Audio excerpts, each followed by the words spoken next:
আসলে আজকে অয়নদাকে খুব ডিস্টার্ব লাগছিল। ও, সে তো ডিস্টার্ব হবেই, ওর বউয়ের এত বড় একটা অ্যাক্সিডেন্ট হয়েছে। তাছাড়া তোমার বাবা বলেছিলেন না যে ও কি সব শেয়ারে টাকা পয়সা লাগিয়েছে, সেটারও বোধহয় একটা বিরাট লস হয়েছে। জানো তো মামাম, অয়নদা খুব ভালো মানুষ। আর আজকে অফিসে তো অয়নদা আমাকে ভীষণভাবে হেল্প করেছে। অয়নদা আমাকে কি বলেছে জানো? কি বলেছে? অয়নদা বলেছে যে আমি অফিস জয়েন করাতে অয়নদা নাকি খুব সুবিধাই হয়েছে। বাহ, ওয়ান্ডারফুল। আর এই কথাটা নিশ্চয়ই তোমার খুব ভালো লেগেছে। তাহলে এবার ওদের বাড়ির ওপর থেকে রাগটাও আস্তে আস্তে কমে যাবে।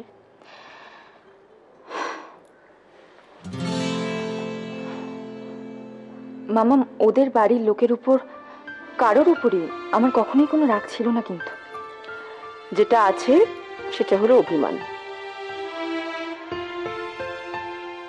তাও আবার সেটা সায়নের উপর, তাই তো?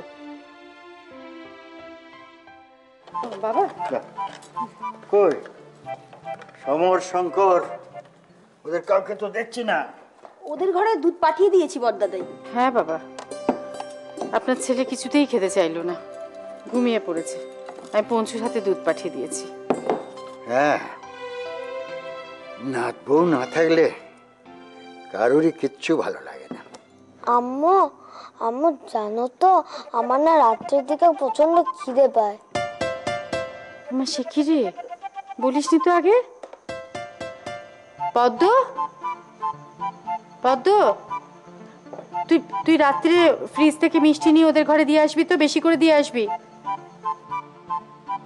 মিষ্টিটা কিন্তু বেশি করে দেবে টাম্মু। জানো তো টাম্মু, সত্যি করে বলছি আমারও না খুব খিদে পায়। বাবা, শুনলেন ওদের কথা? এটা কিন্তু খিদের কথা নয়, আসল হচ্ছে মিষ্টিটা দরকার। সে যাই হোক, ওদের ঘরে আজকে মিষ্টি পাঠাবে, বেশি করে পাঠাবে। তোমাদের ঘরে আবার কেউ আসবে না তো? না না না না, আর কেউ আসবে না, সব টার খেতে ঘুমিয়ে পড়েছে।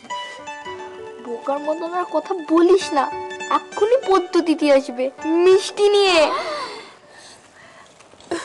হ্যাঁ, আমার তো আরো খাবার লাগবে, পেট ভর্তি, আমার কিচ্ছু হবে না।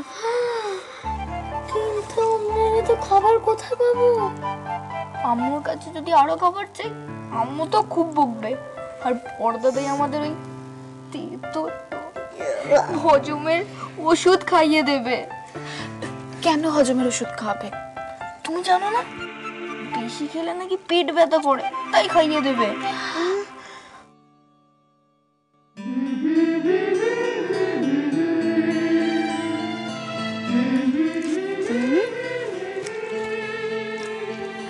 এবার তুমি।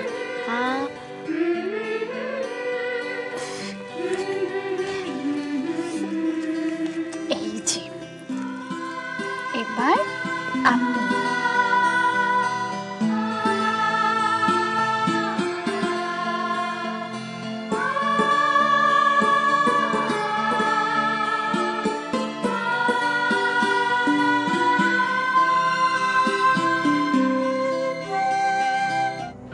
মানে এটা লং টার্মের ব্যাপার, পেশেন্ট সুস্থ হয়ে যাবে। তার মানে বৌদিকে কিছুদিন পঙ্গু হয়ে থাকতে হবে? পঙ্গু কেন বলছিস? তুই বৌদি ভাইয়ের জন্য চিন্তা করিস না, আমি তো আছি, আমার উপর ভরসা রাখ। তোর ভরসাতেই তো আছি।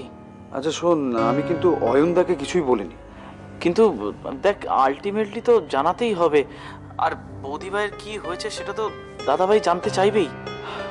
ঠিক আছে, আমি দেখছি, রাখি রে। এই শোন শোন শোন শোন শোন, বলছিলাম যে বৌদিকে কবে ছাড়বি রে? দেখ, 2-3 দিন তো অবজারভেশনে রাখতেই হবে, তারপর ডিসচার্জ করবো। এখন রাখি রে, গুড নাইট। Good night.